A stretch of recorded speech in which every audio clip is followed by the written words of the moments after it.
tidak iri kepada orang fasik. Bacaan firman 1 Tawarik pasal 29 ayat 12. Sebab kekayaan dan kemuliaan berasal daripadamu, dan engkaulah yang berkuasa atas segala-galanya. Dalam tanganmu lah kekuatan dan kejayaan. Dalam tanganmu lah kuasa untuk membesarkan dan mengokohkan segala-galanya. Pertanyaan renungan: pada siapakah kemuliaan dan kekuasaan atas segala-galanya?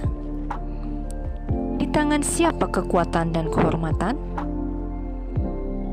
Kesaksian Ibu Dina di Kupang. Dalam melaksanakan tugas di kantor sebagai aparatur sipil negara, kami sangat dituntut untuk tampil profesional. Tetapi, dalam kenyataannya saya melihat bahwa ada juga yang tidak bekerja profesional. Kadang timbul rasa heran dalam diri saya, mengapa ada orang yang demikian, tetapi justru lebih diperhatikan dan diprioritaskan. Dunia dengan segala keadaannya kadang membuat kita bingung untuk bersikap. Tetapi firman Tuhan dalam Mazmur 37 ayat 1 dari Daud, jangan marah karena orang yang berbuat jahat. Jangan iri hati kepada orang-orang yang berbuat curang. Mengajarkan kita bahwa kita tidak boleh marah dan iri kepada orang-orang seperti itu. Oleh karena itu, saya memegang firman Tuhan itu dengan sungguh-sungguh. Karena saya percaya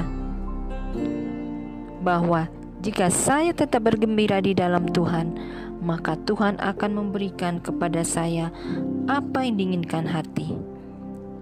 Seperti di Mazmur 37 ayat 4. Refleksi firman. Pernahkah saudara melihat orang jahat atau orang fasik yang enak dan makmur hidupnya? Ada banyak orang menyalahgunakan jabatannya ke hal-hal yang membuatnya berkubang dengan dosa. Jujur saja, saat iman kita lemah, kita iri melihat kehidupan mereka yang kadang jauh lebih baik dari kita. Terkadang kita bergumam, kok hidup mereka lebih enak daripada hidup orang-orang yang takut akan Tuhan? Tetapi apa firman Tuhan untuk kita? Jangan iri kepada orang fasik. Mengapa? Dalam Mazmur pasal 10, kita bisa melihat bagaimana gambaran orang fasik. Mereka adalah orang yang giat memburu orang yang tertindas. Di ayat 2. Memuji-muji keinginan hatinya, mengutuki dan menista Tuhan. Di ayat 3. Merasa Allah itu tidak ada, sehingga tidak akan menuntut apa-apa kepadanya. Di ayat 4. Mengapa kita tidak perlu marah kepada orang yang berbuat jahat atau iri kepada orang fasik? Pertama, karena tidak ada hal yang menguntungkan darinya. Betul, orang fasik secara duniawi tampak berlimpah berkat dan hidup enak. Namun, penghukuman Tuhan pasti menimpa mereka, karena Tuhan adalah hakim yang adil. Kedua, berkat duniawi bukanlah tujuan kita menjadi orang Kristen. Kita mengikut Kristus karena hendak mencari kerajaan Allah dan kebenarannya.